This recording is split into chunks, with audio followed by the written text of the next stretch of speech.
What's going on, guys, and welcome back to another episode of Career Mode. This is episode number 48, but before we get into today's episode, I just want to say I have finally got the internet installed in my flat after 3 weeks without it. 3 weeks without the internet in my flat, and I am just so relieved. And I know that I've been complaining about it quite a bit, and I do apologise for that. It has been very stressful, obviously, but to say thank you for you guys staying patient with me and putting up with me moaning and whinging, I'm going to do my first double upload of Career Mode today for the first time in a while. So there will be another episode of Career Mode for you guys, number 49, later on tonight after all the Barclays Premier League games are finished. And also as well tomorrow morning, it will be episode number 50. And if this is the first series of mine you've watched, then basically whenever we hit 50 or 100 for episodes in a series, to say thank you for you guys staying supportive and staying enjoying the series, hopefully, and watching the series, I do a special video to say thank you for that, and that will be out tomorrow morning. So look forward to that. There's a double upload of Career Mode today, a special video out tomorrow morning. My internet has finally been installed in my flat. I'm absolutely delighted.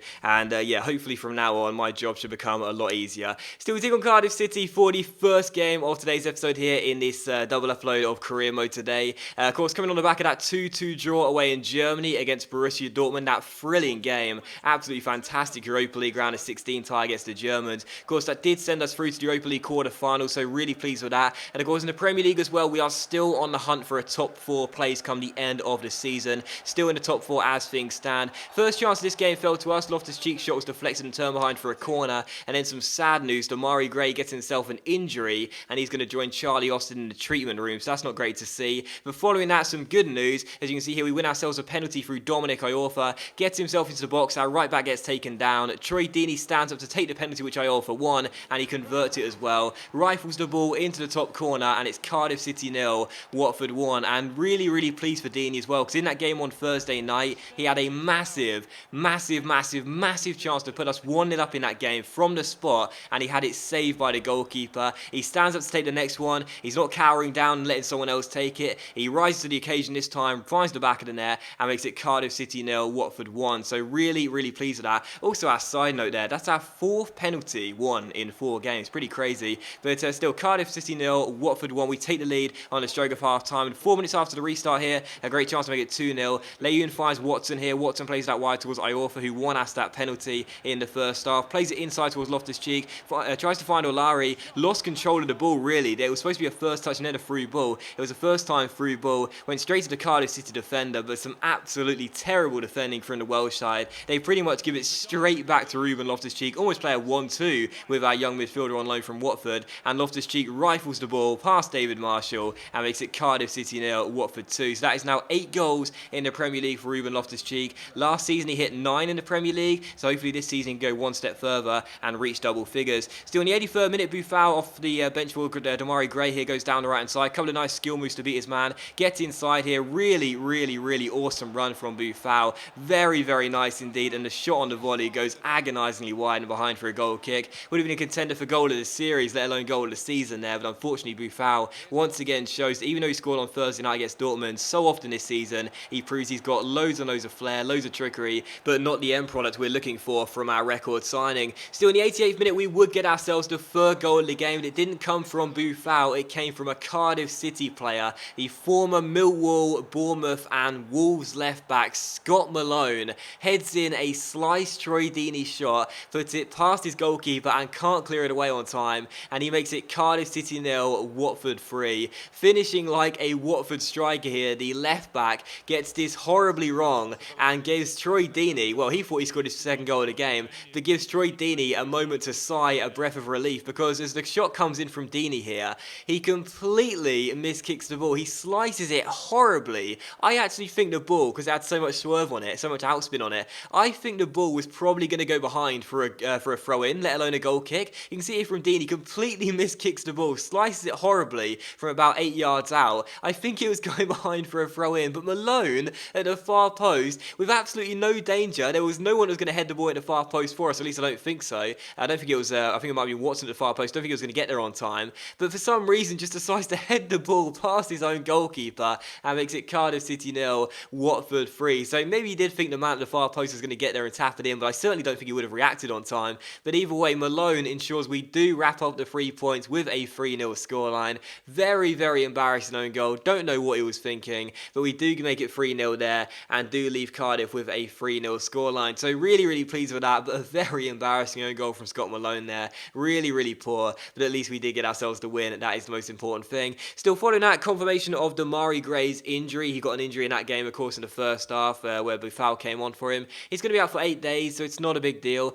Gray is one of those players who I really should give more game time to. Whenever he gets on the pitch, he always does well. Like, he always puts in a really good shift. Very tricky, very agile, a quick player as well. He scored a couple of goals for us so far since coming in at the start of last season, but either way, Gray gets himself an injury, 8 days, so it's not a big deal. And of course, due to the international break, he'll be back on time for our next fixture. Still following out, we had some international friendlies with Canada. We drew against Egypt. Hutchinson scored a late penalty, and then against Ivory Coast, we drew once again. First 2-2, now 1-1, so 2 draws in a row there for Canada. Maybe things are looking up. You know, we're stocking the team through with academy players now. Our Watford Academy has got nothing other than Canadian players in it. I know there aren't too many great players or too many good players really for Canada in the academy, but either way, you never know. Maybe results could be on the turn now ahead of the qualifiers. We'll be playing for the World Cup next season. Still following out, we saw a youth player wants to terminate his contract. That is Lewis Heinold. He's one of the best players we actually have in the academy, and Will Fisk decides that he also wants to terminate his contract just a day after Lewis Heinold said he was going to terminate his. So he offered Will Fisk a contract as well. Honestly, these players here don't have terrible potential or anything, but their overalls are very low. We're not going to train them. The fact of the matter is they're probably not going to succeed in the Watford team. They might get into the Canada squad, and they might get some game time for Canada and become some decent members of the squad for the long-term future. But when you look through the players we have in our youth squad monthly report, you saw a quick glimpse there. We don't really have any standout players who could possibly make it for Watford. At least I don't think so, unless they get a lot of training and a lot of game time, which quite frankly I'm not against doing. But you can see another player here, Lars de Guzman, 80 to 86 potential, which is good, 58 overall, not too bad for a centre forward. But the fact of the matter is he's going to need a lot of game time, he's going to need a lot of development, he's going to need a lot of training. I'm just not prepared to offer that to him because there's other players in the squad that, you know, in my opinion deserve it more. And as for the game time, well, when they're that low overall, they're rarely going to break into the first team at all, to be honest. I might play like once or twice a season. You know, it's the academy here with Watford, like, it is stock full of Canadian players, which is what we wanted to see, obviously. But it's just complete quantity over quality. There's just rarely any proper quality to it whatsoever. And the frustrating thing is, you know, I don't know whether you guys are the same here, but I just have not got on with Youth Academy work since FIFA 13. In FIFA 13, I know I didn't have too many subscribers back then, but the ones I did, you know, I got some fantastic players through Paraguay, through South Korea. Pretty sure I did some England scouting as well. I got some really good players who got loads of game time, and this was before training was introduced. They had some good game time, and even the ones that didn't get game time still developed quite nicely and became really key members of our squad. But in this year's FIFA, and the FIFA before that, and the FIFA before that as well, I just haven't got on with the Youth Academy at all. I just feel as though it needs a complete revamp for next year's FIFA to make it really enjoyable again. But we'll have to wait and see. Maybe you guys disagree with me, which is totally fine. Maybe you guys think I'm talking like an idiot here, which is totally fine. But either way,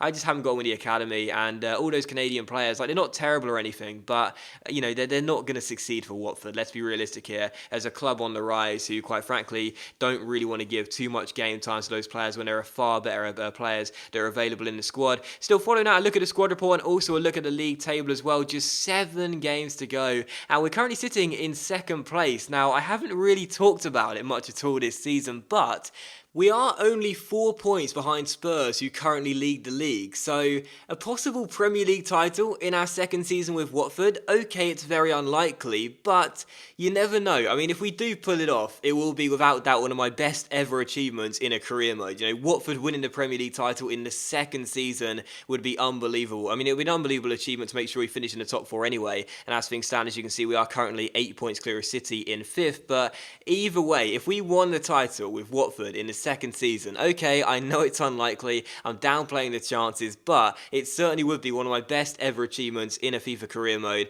and it certainly would be unbelievable. Still, we take on Hull City for the second and final game of today's episode here at the away at the KC Stadium. Steve Bruce getting Hull City back into the Premier League after just one season in the Championship in the game, of course. First chance fell there, but Nyom got very, very lucky. He almost pulled a Scott Malone and put a shot which was going wide into the back of his own net. Thankfully cleared it away, and a follow-up header went behind for a goal kick. Felipe Augusto then hit the post for Hull City in the 43rd minute as they had a fantastic beginning to the first half in this game. But in the 45th minute, a good chance for us to open the scoring here. Ruben Loftus-Cheek takes it around his man with the ball roll, goes for goal as well. The goalkeeper makes the save, and then Deeney shots the post before Michael Dawson, the former Spurs centre-back, clears it away. So at half-time, as you can see, it was goalless. As you can see that we dominated possession, 66%, but couldn't find the back of the net. Both sides hitting the post in the first half once each. In the second half, here in the 63rd minute, Loftus-Cheek almost scored a lovely goal. Great save by the goalkeeper though, and eventually Traore's flick was cleared away. So it was still goalless in this game. And in the 68th minute, Huddleston finds Felipe Augusto, who hit the post for Hull City. He finds Abel Hernandez down the left-hand side, and the Uruguayan takes it around Riedewald, crosses to the far post. Aluke flicks it down. It comes to Jake Livermore, and Livermore hits the post before Loftus-Cheek makes a vital clearance and gets the ball away. So very close to their hole